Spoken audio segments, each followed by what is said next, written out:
ಆತ್ಮೀಯ ವಿದ್ಯಾರ್ಥಿಗಳೇ, ಎಲ್ಲರಿಗೂ ಸ್ವಾಗತ. ಇಂದು ಕನ್ನಡ ವ್ಯಾಕರಣವನ್ನು ನಾವೆಲ್ಲರೂ ಅಧ್ಯಯನ ಮಾಡೋಣ. ಇಂದಿನ ಅವಧಿಯಲ್ಲಿ ಸಂಧಿ ಪ್ರಕರಣವನ್ನು ನಾವೆಲ್ಲರೂ ಅಭ್ಯಸಿಸೋಣ. ಮೊದಲಿಗೆ ಸಂಧಿ ಎಂದರೇನು? ಸಂಧಿಯ ವ್ಯಾಖ್ಯೆಯನ್ನು ನಾವು ತಿಳಿದುಕೊಳ್ಬೇಕಲ್ವಾ. ಸಂಧಿ ಎಂದರೆ ಇಲ್ಲಿ ಎರಡು ಅಕ್ಷರಗಳು ಇಲ್ಲವೇ ಎರಡು ಪದಗಳು ಕಾಲ ವಿಳಂಬವಿಲ್ಲದೆ ಅರ್ಥ ಕೆಡದಂತೆ ಸೇರುವುದೇ ಸಂಧಿ. ಇಲ್ಲಿ ಎರಡು ಅಕ್ಷರ ಅಥವಾ ಎರಡು ಪದಗಳು ಯಾವುದೇ ಸಮಯಾವಕಾಶವಿಲ್ಲದೆ ಅರ್ಥಕ್ಕೆ ಚ್ಯುತಿ ಬರದ ಹಾಗೆ ಸೇರುವಂಥ ಪದವೇ ಒಂದು ಸಂಧಿ ಪದವಾಗಿದೆ ಅನ್ನುವಂಥ ಅರ್ಥದಲ್ಲಿ ಈ ವಾಕ್ಯ ಹೇಳ್ತಾ ಇದೆ.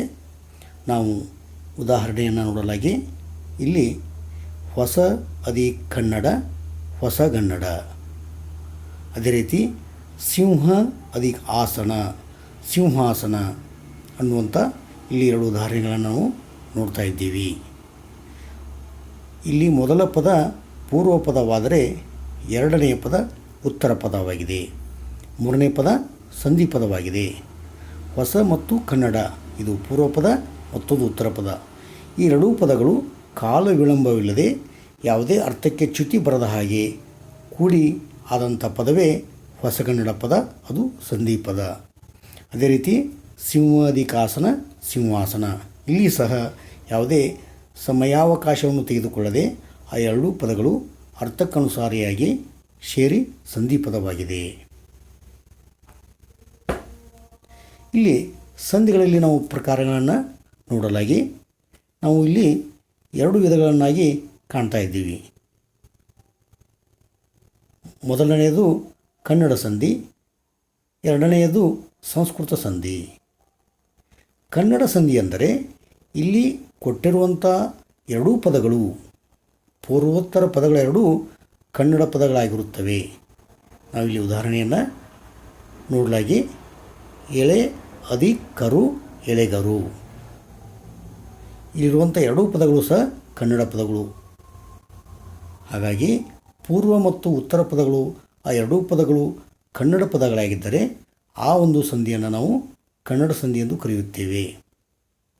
ಅದೇ ರೀತಿ ಪೂರ್ವ ಮತ್ತು ಉತ್ತರ ಎರಡೂ ಪದಗಳು ಸಂಸ್ಕೃತ ಭಾಷೆಯ ಪದಗಳಾಗಿದ್ದರೆ ಆ ಎರಡೂ ಪದಗಳಿಂದಾದಂಥ ಸಂಧಿಯನ್ನು ನಾವು ಸಂಸ್ಕೃತ ಸಂಧಿ ಎಂದು ಕರೆಯುತ್ತೇವೆ. ಇನ್ನು ಈ ಸಂಧಿ ಪ್ರಕರಣದಲ್ಲಿ ಸವಿಸ್ತಾರವಾದಂಥ ಸಂಧಿ ವಿಧಗಳನ್ನು ನಾವು ನೋಡಲಾಗಿ ಕನ್ನಡ ಸಂಧಿ ಮತ್ತು ಸಂಸ್ಕೃತ ಸಂಧಿಯನ್ನು ಸಂಪೂರ್ಣವಾದಂಥ ವಿಧಗಳನ್ನು ನಾವಿಲ್ಲಿ ಅಭ್ಯಾಸ ಮಾಡೋಣ. ಪ್ರಥಮದಲ್ಲಿ ಕನ್ನಡ ಸಂಧಿಯಲ್ಲಿ ಕನ್ನಡದ ಸ್ವರ ಸಂಧಿ ಮತ್ತು ಕನ್ನಡದ ವ್ಯಂಜನ ಸಂಧಿ ಎಂದು ಎರಡು ವಿಭಾಗ ಮಾಡುತ್ತೇವೆ. ಈ ಕನ್ನಡ ಸ್ವರ ಸಂಧಿಯಲ್ಲಿ ಲೋಪ ಸಂಧಿ ಮತ್ತು ಆಗಮ ಸಂಧಿ ಎಂದು ಎರಡು ವಿಧವಾದರೆ, ಕನ್ನಡದ ವ್ಯಂಜನ ಸಂಧಿ ಇದು ಆದೇಶ ಸಂಧಿ. ಅದೇ ರೀತಿ ಸಂಸ್ಕೃತ ಸಂಧಿಯಲ್ಲಿಯೂ ಸಹ ಸಂಸ್ಕೃತದ ಸ್ವರ ಸಂಧಿ ಮತ್ತು ಸಂಸ್ಕೃತದ ವ್ಯಂಜನ ಸಂಧಿ ಎಂದು ಎರಡು ಭಾಗ ಮಾಡುತ್ತೇವೆ.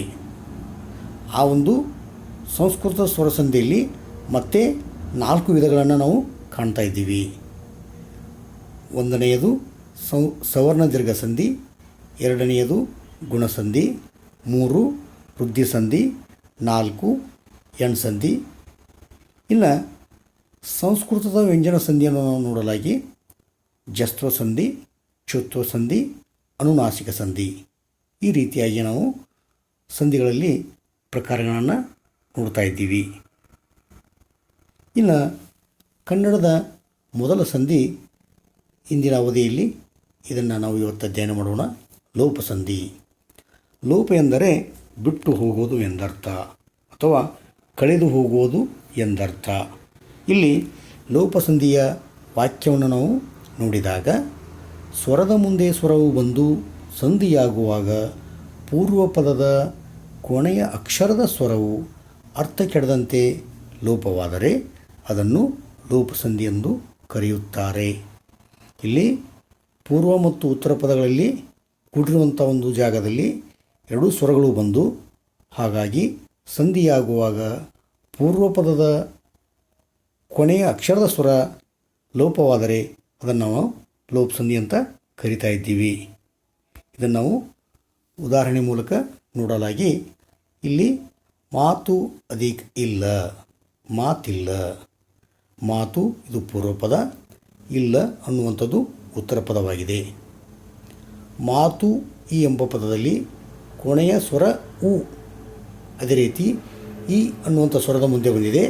ಹಾಗಾಗಿ ಪೂರ್ವಪದದ ಕೊನೆಯ ಅಕ್ಷರದ ಸ್ವರ ಉ ಎಂಬುದು ಸಂಧಿ ಪದದಲ್ಲಿ ಲೋಪವಾಗಿದೆ. ಇನ್ನು ಎರಡನೇ ಉದಾಹರಣೆ ನೋಡಲಾಗಿ ಬೇರೆ ಅದಕ್ಕೊಬ್ಬ, ಬೇರೊಬ್ಬ. ಇಲ್ಲಿಯೂ ಸಹ ಬೇರೆ ಎಂಬ ಪದದ ಪೂರ್ವಪದದ ಕೊನೆಯ ಅಕ್ಷರದ ಸ್ವರ ಎ ಎಂಬ ಸ್ವರವು ಸಂಧಿ ಪದದಲ್ಲಿ ಲೋಪವಾಗಿದೆ. ಈ ರೀತಿಯಾಗಿ ನಾವು ಲೋಪ ಸಂಧಿಯನ್ನು ನೋಡ್ತಾ ಇದ್ದೀವಿ. ಇನ್ನು ಕೆಲವೊಂದಿಷ್ಟು ಉದಾಹರಣೆಗಳನ್ನು ನಾವು ನೋಡೋಣ. ಇನ್ನೂ ಅದಕ್ಕೇನು, ಇನ್ನೇನು. ಇಲ್ಲಿ ಊ ಸ್ವರ ಲೋಪವಾಗಿದೆ. ಅದೇ ರೀತಿ ಎರಡನೇದಾಗಿ ಅವನು ಅದಕ್ಕೊಬ್ಬ, ಅವನೊಬ್ಬ. ಇಲ್ಲಿಯೂ ಸಹ ಪೂರ್ವಪದದ ಕೊನೆಯ ಅಕ್ಷರದ ಸ್ವರ ಊ ಸ್ವರ ಲೋಪವಾಗಿದೆ. ಇನ್ನು ಮುಂದೆ ತಪ್ಪು ಅಧಿಕ್ ಇಲ್ಲ, ತಪ್ಪಿಲ್ಲ. ಇಲ್ಲಿ ಪೂರ್ವಪದದ ಕೊನೆಯ ಅಕ್ಷರ ಸ್ವರ ತಪ್ಪು, ಪೂದಲ್ಲಿ ಉ ಎಂಬ ಸ್ವರ ಲೋಪವಾಗಿದೆ. ಮುಂದೆ ಬೆಳಕು ಅಧಿಕಾಗು, ಬೆಳಕಾಗು. ಬೆಳಕು ಕು ಎಂಬ ಅಕ್ಷರದಲ್ಲಿ ಉ ಎಂಬ ಸ್ವರ ಅಡಗಿದೆ. ಇದು ಸಂಧಿ ಪದದಲ್ಲಿ ಲೋಪವಾಗಿದೆ. ಬೆಳಕಾಗು, ಉಕಾರ ಸ್ವರಲೋಪ ಸಂಧಿ. ಅದೇ ರೀತಿ ಮನದ ಅಧಿಕೊಳಗೆ, ಮನದೊಳಗೆ. ಮನದ ದ ಎಂಬ ಅಕ್ಷರದಲ್ಲಿ ಅ ಎಂಬ ಸ್ವರ ಇದೆ. ಸಂಧಿ ಪದದಲ್ಲಿ ಅಕಾರ ಲೋಪವಾಗಿದೆ. ಅ ಸ್ವರಲೋಪ ಸಂಧಿ. ಇನ್ನು ಮುಂದೆ ನೀರು ಅದಕ್ಕಿಲ್ಲ, ನೀರಿಲ್ಲ. ಪೂರ್ವಪದದ ಕೊನೆಯ ಅಕ್ಷರದ ಸ್ವರ ಉ, ರುದಲ್ಲಿ ಉ ಎಂಬ ಸ್ವರವಿದೆ. ಇದು ಸಹ ಸಂಧಿ ಪದದಲ್ಲಿ ಲೋಪವಾಗಿದೆ. ವಿದ್ಯಾರ್ಥಿಗಳೇ, ನಾವು ಈ ರೀತಿಯಾಗಿ ಲೋಪ ಸಂಧಿಯನ್ನು ನಾವು ಅಭ್ಯಾಸವನ್ನು ಮಾಡಿದ್ದೀವಿ. ಇಲ್ಲಿ ವಾಕ್ಯವನ್ನು ಮತ್ತೊಮ್ಮೆ ನೋಡಲಾಗಿ ಸ್ವರದ ಮುಂದೆ ಸ್ವರವು ಬಂದು ಸಂಧಿಯಾಗುವಾಗ ಪೂರ್ವಪದದ ಕೊನೆಯ ಅಕ್ಷರದ ಸ್ವರವು ಅರ್ಥ ಕೆಡದಿದ್ದ ಪಕ್ಷದಲ್ಲಿ ಲೋಪವಾದರೆ ಅದನ್ನು ಲೋಪಸಂಧಿ ಎಂದು ಕರೆಯುತ್ತೇವೆ. ಇನ್ನು ಮುಂದಿನ ಅವಧಿಯಲ್ಲಿ ಎರಡನೆಯ ಸಂಧಿಯಾದಂಥ ಆಗಮ ಸಂಧಿಯನ್ನು ಅಭ್ಯಾಸ ಮಾಡೋಣ.